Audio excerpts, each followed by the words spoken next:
Me, 34M, with my wife, 32F, of 5 years. I know she's cheating on me, I can't bring myself to confront her. I, 34 meters, met my wife, 32F, 7 years ago at a party. She was the out-of-your-league girl no one hit on, and I was the awkward boy in the corner trying to not stare. Eventually she was introduced to me by the host, we bonded over a shared love of darts, went on a few dozen platonic outings together, and after one beer and darts-filled night a year later we wound up in her bed and in a relationship. A year later she proposed to me. She's the power person in our relationship. I'm working as a chocolatier, she's a vice president in a larger corporation. She works long days and longer nights, I cook and keep the house clean, and work 5 days a week in a small artisanal shop downtown. We're pretty high-end, so I am making good money, but she's making way more than twice of my salary. So she buys the toys for the house, including a new set-top box for the TV. The set-top box has a screensaver mode where it rotates pictures in your Apple photo library. Last week, she was still at work. I came home from my day and the TV, which I'd used to watch a YouTube video that morning and definitely had turned off, was on screensaver.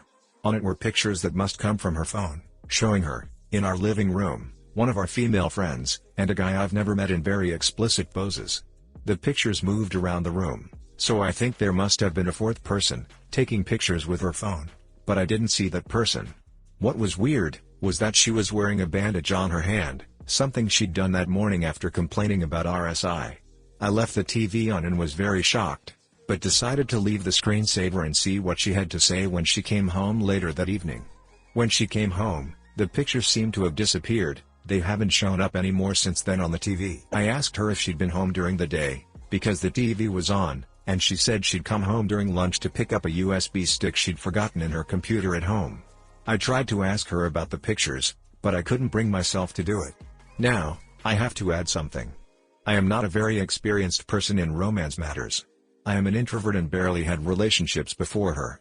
Our romance life is, though, even for my experiences, very vanilla. I never have had oral romance in my life before and only twice since we met. Suggesting it to her usually meant that she'd lecture me about not doing those things, and romance for the night was a no-go. In those pictures she did all the things she never wanted to do with me.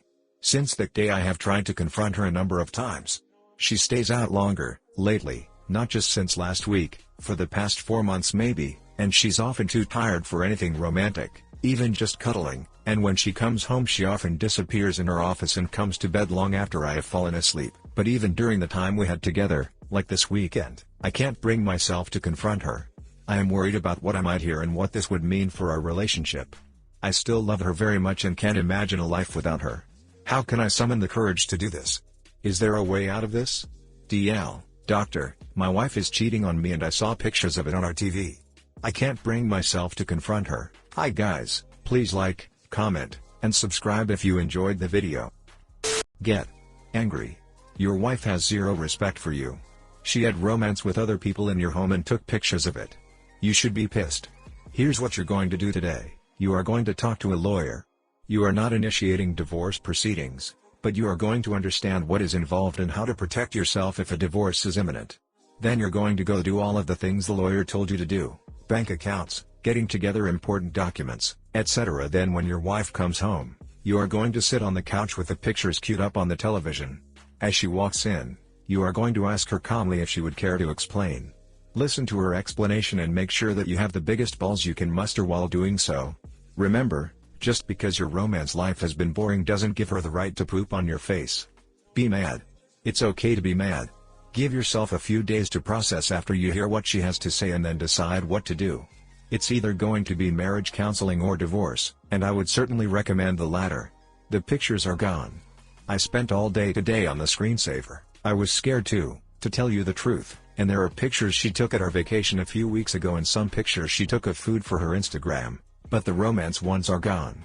I am calling a lawyer from the park. I don't want to do it from home in case she's coming home.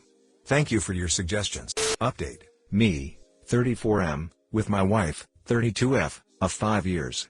I know she's cheating on me. I can't bring myself to confront her. So, lots to tell. First off, however, a few things. Before I wrote this, I didn't know what a red pill was. Now I do. I kind of wish I didn't, but a few dozen messages kind of made that happen. You know those debt solution letters you get when you're known to the county to owe money? That's how those things came in, fast and furious. Some others assumed that my throwaway having the word read in it meant that I was a sock puppet for them. I am not. I don't think they've got a solution that isn't worse than the problem it pretends to fix. Well, what happened? I left the house that evening for a walk, she wasn't home, and called around for lawyers. It was pretty late already and I got a lot of voicemail, but one picked up. She asked me to get Mount financial statements and a lot of other things together and see her the next morning. I then decided to confront my wife that evening. That didn't happen. She came home very late and disappeared to take a bath almost right away. I snuck into her office and took her phone out from her purse. It had a fingerprint scanner, but her PIN was the same as she uses for the garage and our safe which she set up, so that was easy. There was nothing on the phone that I could find. Pictures in Apple Photos and Google Photos were all from things we'd done together and some for her job. No messages or so, either. Just as I wanted to put the phone back, her bag buzzed. She has another phone. That one is an Android and had a pattern, so I couldn't log in. But on the screen was a message, phone number only, no name, with a less than 3 on it. Put that back.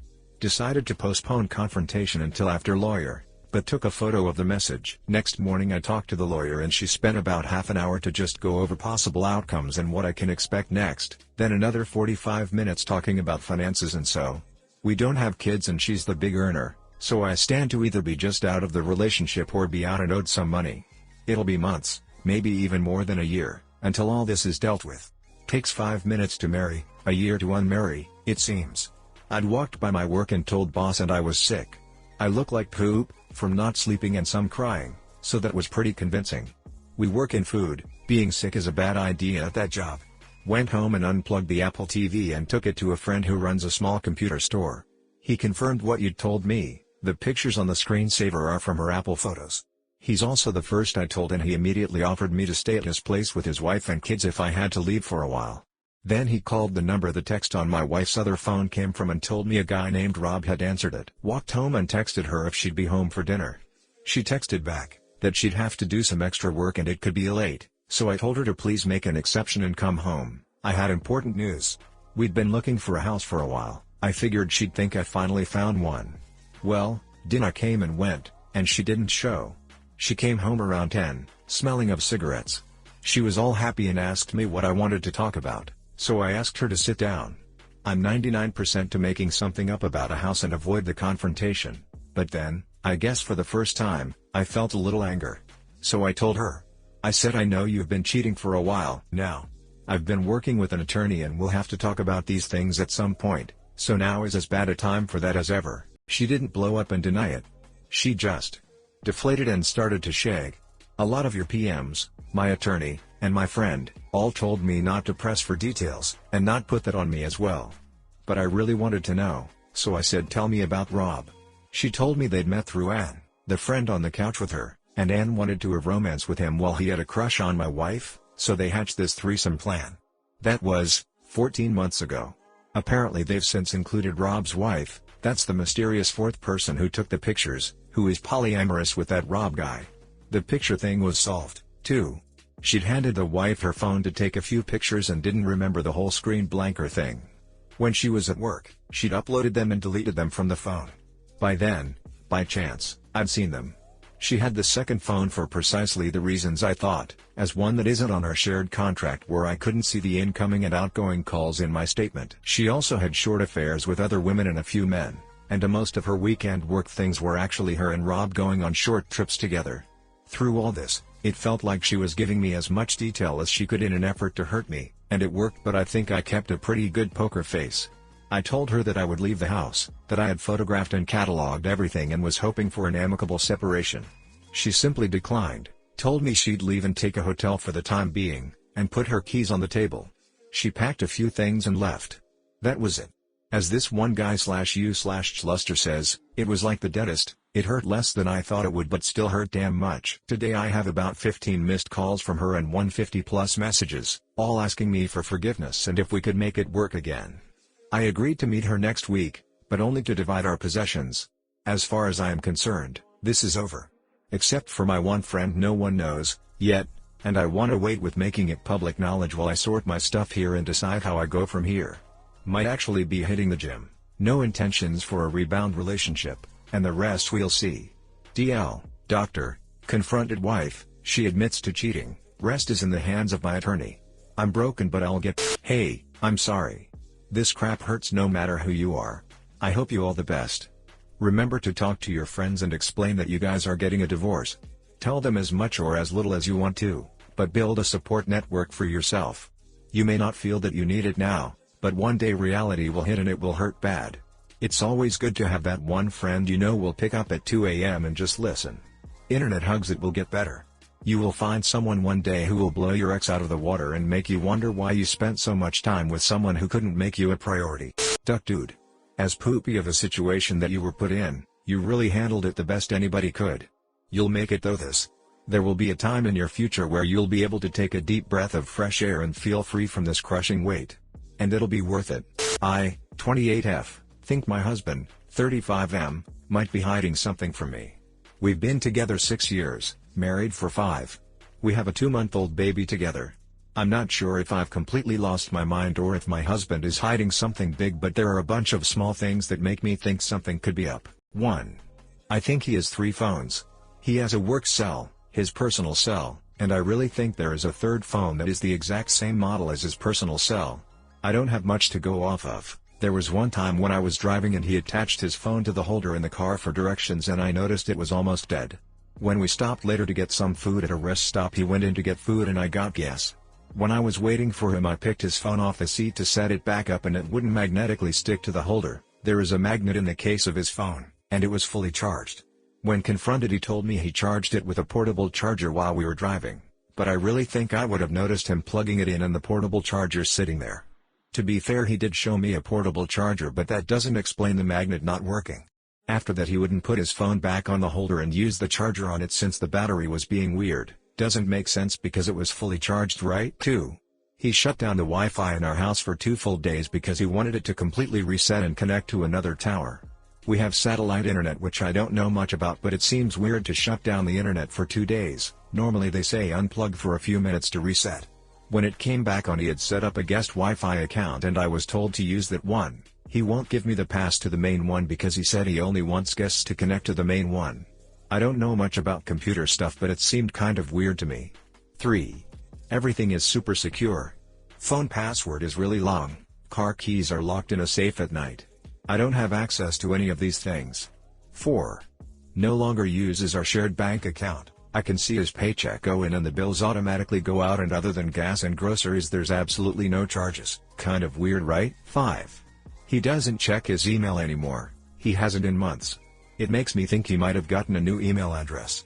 He will only check if I ask him if he got my email, but they used to go right to his phone. 6. He has a backpack that he takes everywhere he goes. Those are just some examples, but there are a ton of small things like that. He has little excuses for each of them, but I'm starting to think that something is up. Any insight? DL, doctor, I've been noticing lots of small weird things that make me think my husband is hiding something from me. After reading the post and responses, Op's husband is either a medication dealer or a secret agent. Update, I, 28F, think my husband, 35M, might be hiding something from me. I asked my husband about everything in my post and he had really good reasons for some of it. It felt like that was the first time in a long time that he was being completely honest with me. He showed me inside the safe backpack, showed me he had a second phone. For anyone wondering, the backpack just had clothes, an iPad and laptop, toiletries, etc. for work trips. The safe also held a gun, which I had no idea he had. He says he got the second phone because he almost got fired for being unreachable one time, so he got another phone on a different network so his boss can always reach him, and he didn't tell me because he didn't want me to worry about him getting fired or us having to move to an area with better reception. I had decided to just leave it at that for a while because he was finally being honest with me and I knew he wasn't doing anything nefarious, so I was just going to drop it. But I saw he left his phone unlocked when he went to the bathroom and I couldn't help myself, so I snooped. I know that's bad, but I just wanted to stop worrying. I looked at his texts and there was one woman who told him she loved him and the texts were really flirty, and another woman who he was talking to, but I didn't have time to read that convo. I only had maybe 2 minutes on his phone before he came running back from the bathroom, probably realizing he left his phone unlocked. He knows I know, but he doesn't want to discuss it because he doesn't know how much I know, so he's been pretty much avoiding our son and me since then. Honestly, I just wish I never picked up his phone in the first place. I know that I need to leave him, but just the thought of being a single mom and our son having to live the divorced parent's life makes me sick. I've only told a couple people and my one friend offered to take me and the baby and so I can finish up my maternity leave without having to worry about buying a house, but he has a newish girlfriend so I doubt that would be okay with her, and he works in the same department as my husband. That's all there is to update on. I know I need to get my poop together and deal with this, but I'm having a really hard time pulling it together. DL, doctor, lots of lies and he's cheating on me. Better your son live the divorced parent's life than the my parents hate each other life. As a child of the second, I cannot agree more. Op, don't stay for your child. This hurts more than it helps. A testament to the power of the gut. All hail the gut.